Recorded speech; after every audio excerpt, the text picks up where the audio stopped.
Sen, madako tayo dito. Kasi marami nagtatanong sa akin. Marami mga Pilipino na sino bang napipisil mo na magpresidente at mag-vice-presidente sa 2028? Sino yung pinaka-the best sa'yo? Sabihin na lang natin, ilatag na lang natin May yung mga tandem. kandidato. Ito, may tandem. May tandem. Kasi sabi nila, merong Sara Duterte at Robin Padilla. Tingin mo, magandang tandem ba to? Or Risa Hontiveros and General Nicolas Torre? Ako siyempre, dito ako kina Senator Risa at kina General Torre, no? Kasi nasubukan na. Nakita natin sila tumindig para sa tama. Yun dapat ang tinitingnan natin ng mga pinuno natin ng ating bansa. Yung gumagawa ng tama, tumitindig para sa tama. Oh. Pero yung kay tandem na Sarah and Robin, sabi mo. Ang tawag namin doon na sentae. Hindi, seryoso. Tayo nga tawag naman. Yung ali tayo nga daw eh. Kasi biro kasi nila, dati Uniteam. So lumabas si Sara Duterte, sumama sa Verde, Unitae. Yung kasi tawag, kasi daw yung mga DDS daw, Sen, yung mga nang babas siya yun, mahilig sa tayo with unlimited rice. Pero, alam mo, seriously, feeling ko, hindi si Robin eh. Baka si Marcoleta ang pupustura dyan. Uy, mala. Kasi may suporta nga ng ito, hinahabol nila. Siyempre, yung INC, baka itulak nila, di ba, na si Marcoleta kuhanin ni ano. Pero Sen, unahan na kita. If ang taong bayan naniniwala sa vote reach ni Marcoleta, yung black vote ni Marcoleta, mas marami pa rin naniniwala sa simbahang katoliko na kapag inendorso ka ng simbahang katoliko. Bakit, Sen? Tingnan natin yung poon ng Nazareno, 9.6 million ang umaten. Yung poon nila na nasa preso, yung poon na nasa preso nila, ilan lang talaga. Yun yung 35%. Oo. Sen. And ako naniniwala ako diyan. Ibang level ng ano naman 'yun. Kaso magaling sila magpostura eh. At mas may disiplina sila sa pagboboto. We will have to give them that. So kaya naka-create sila ng ganong impression na they are a political force to be reckoned with. And gagamitin nila yan. And ano naman to it's a democracy. They have every right to push for Marcoleta to be the vice. Malayo naman sila makatakbo. Oo. Malayo makatakbo. Ngayon, pero magandang labanan yan kung magsanib pwersa ng mga kakamping tsaka itong mga loyalist, edi very potent na force yun. Kumbaga isang malaking history na naman to. Oo. Dating magkalaban na kulay, ngayon magsasama for peace and para iangat ang bansa natin. Yun. Paano to? Sabi, gusto daw tumakbo ni former Vice President Leni Robredo. Ako binabash ako, Sen. Kasi sinabi ko daw, sinisiraan ko daw si Leni. Totoo naman talaga, Sen, na may magkaibigan si Sara Duterte at si Leni Robredo. Inamin naman nila parehas yun. Kaya nga, Sen, hindi ako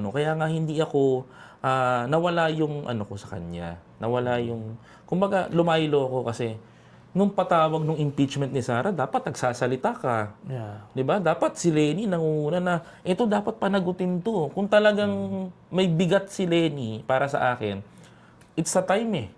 Andun na yung pagkakataon eh. Yung mga kakamping gusto na magpa-impeach. Yung pakikibaka. Oo. Ako, more than that, in addition to that, sinabi sa akin mismo nito ni Leni na kung manalo daw siya, hindi niya ite-turn over si Duterte sa dahig. Ay, mali. O kaya, Asan ang justice? yun ang problema doon. Di ba? Kaya, alam ko na yan. Kaya naman, even nung ipa-file namin yung ICC, pinipigilan kami ni Leni. Kasi nga, baka pagbalingan daw siya Sara. Ni Digong noong time na yon. No ICC. Noong una, magpa-file kami impeachment kay Digong kasi nga grabing patayan. Pinigilan kami nung mga emisaryo niya. Nung magpa-file na kami ng ICC, pinigilan din kami. Buhay pa yung mga emisaryo yan. Sila magsasabi ng totoo na pinipigilan ni Lenny na file yung ICC complaint. Kung nakinig ako sa kanya noon, hindi Kasi yung, malaya yan kasi, si Duterte. kasi madami akong nakakausap, marami na rin ako mga kaibigan na kakamping ngayon. So sobrang sinasabi nila, kasi si Lenny, ganyan daw. Gusto daw si Lenny tumakbong presidente. Sabi ko, hindi ako favor kay Lenny. The reason kung bakit, affiliated siya kay Sara Duterte. Talagang magkaibigan sila. Kung itong pagkakataon na to, is nung lumaban tayo for tawag ito, accountability nila dun sa mga ninakaw na pera, hindi dapat lumutang si Lenny. Humarap si Lenny Robredo, nagsalita si Lenny sa mga kakamping na agree siya, pero hindi. Binisita lang sa bahay, wala na. Yeah. So, isang magbigat na issue sa akin yan. Sa akin, personal yon. Pagkakaibigan ka ng mga Duterte, ekis ka na sa akin. Hindi pwede yon. Kasi sobrang lala ng ginawa ng pamilyang ito sa ating bayan.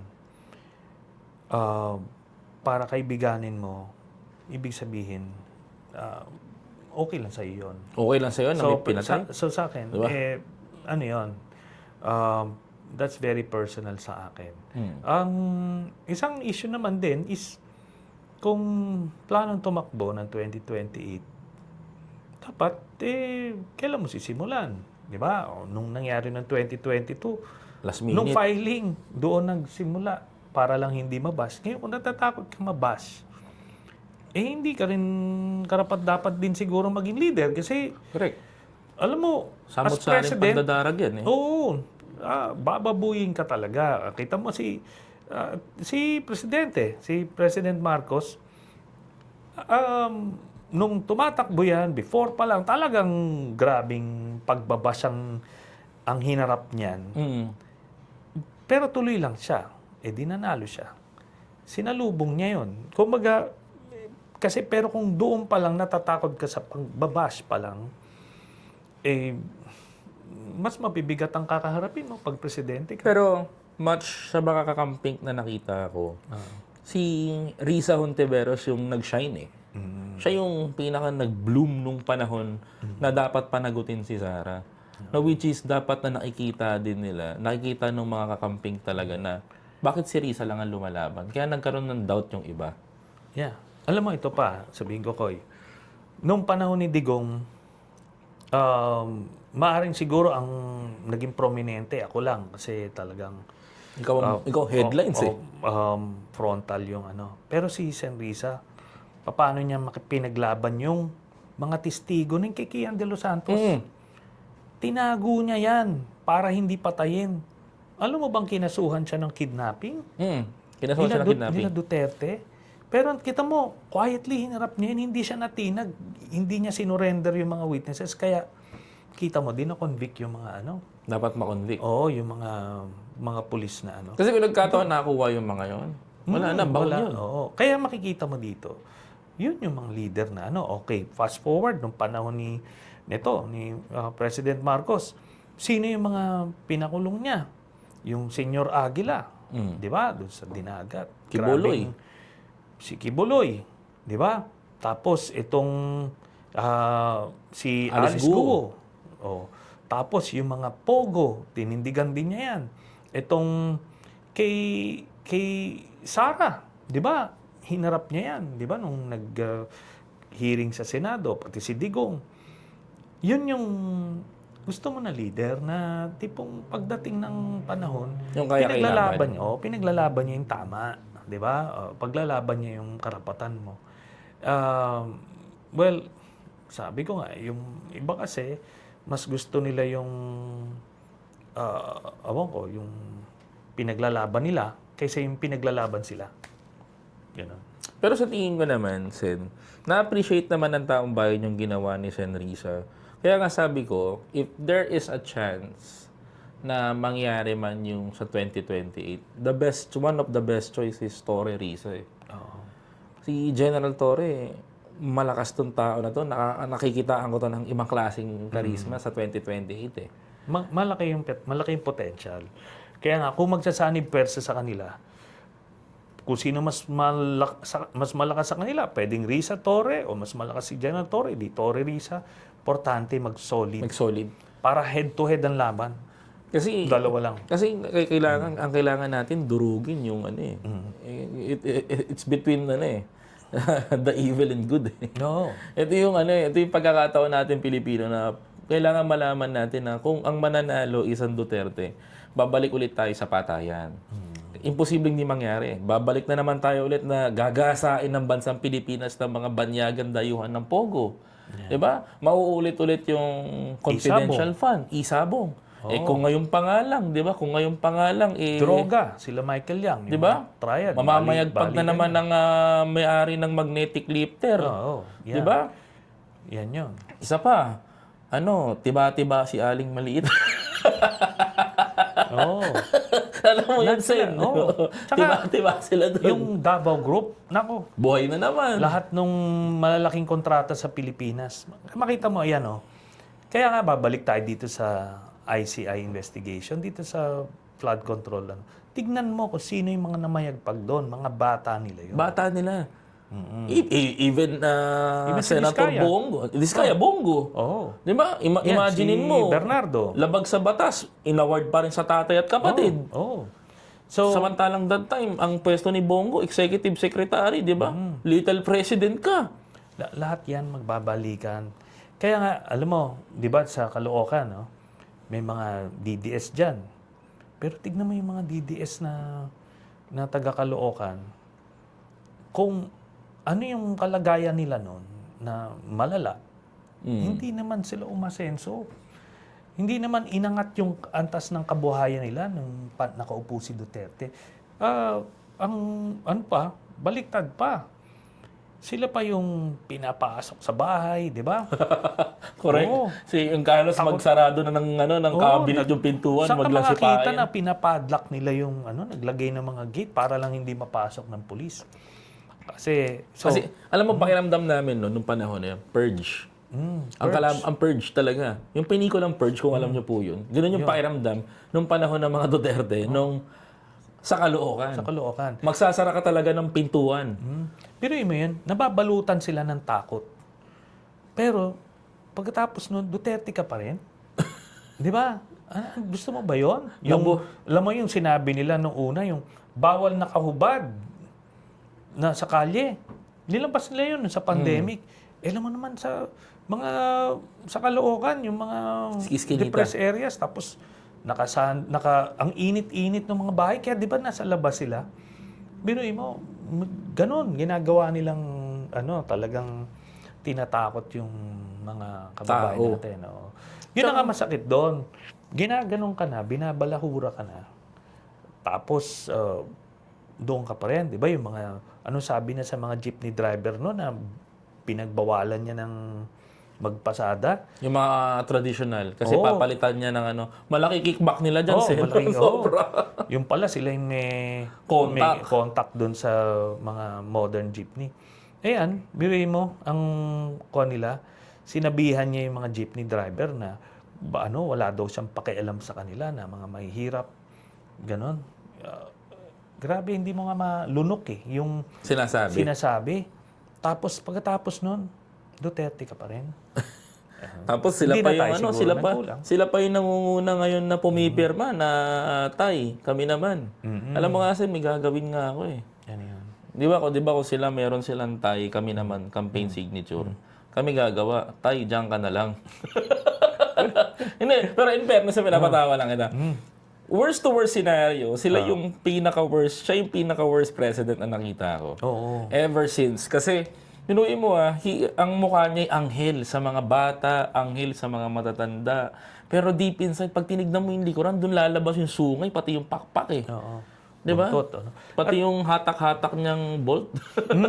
And alam mo, pagka, ngayon kasi ang nagsusustain na lang sa kanila fake news eh. kailangan nilang i-fake news yung mga suporta nila para pabanguhin. Pero pagka hindi yan sila nanalo ng 2028, bubukas talaga, lalabas talaga lahat ng Baho nila. baon nila. At yun na yun. Maraming mamumulat. Correct. Mamumulat. Tsaka sen, kailangan ng bayan natin ngayon yung isang tao na may tapang, may husay, may malasakit sa Pilipino.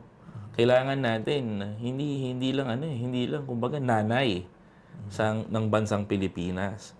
Kumbaga yung tatayong ina, hindi lang sa kanyang tahanan kundi sa Pilipino. Yun. Kailangan din natin ng tatay na talagang palaban, yung kaya magpakulong. Kaya niyang hatakin yung kamay. 'Di ba? Yeah. Kaya niyang haltakin yung kamay kapag nagkamali ka na at ipatupad ang batas sa bansa natin. Oo. Diba? So, yun yung mga kinakailangan. Ito yung mga totoo, hindi yung panggap. Kasi si Digong, yun yung pinalabas niya sa taong bayan na baala sa inyo, ganun. Tapos pinapatay mo. Di ba? Bakit pinapatay mo? Sila yung supposed to be mga anak mo eh. Di ba? Kung may nagkasala dyan, ikulong mo. Kung may nalulong na droga, iparehab Rehab mo. mo. Ito hindi eh. Pinagpapatay niya eh. Tapos yung pala lang, para lang maproteksyonan niya yung cartel Negosyo niya. nila. Oo. So, mabigat na panloloko yung ginawa. At patuloy yung panloloko niya kasi ginagastosan nila yung troll farm nila, yung social media machinery nila. Kaya, mabigat yung laban natin dito, Koy. Sobra. Tsaka madagdag ko lang sen, bago tayo magtapos. Oo. Yung totoo naman yung troll farm nila. Di naman natin maikakaila yun. Bukod sa troll farm, meron pa silang sandamakmak na mga keyboard warriors. Yun yung mga nagbabash natin. Kaya kung mapapansin po ninyo, itong video ho na to, malamang sa malamang ho, kung titignan nyo ho yung comment section sa baba, ay tad-tad ho ng bashing. Click nyo ho yung profile. Pag nakalak, yung pixel lang ang picture, matic. Troll. Maraming salamat. Former Senator Antonio Sani Trillanes. Ito yung tao na kinakatakutan ng mga korap at magnanakaw sa bansa.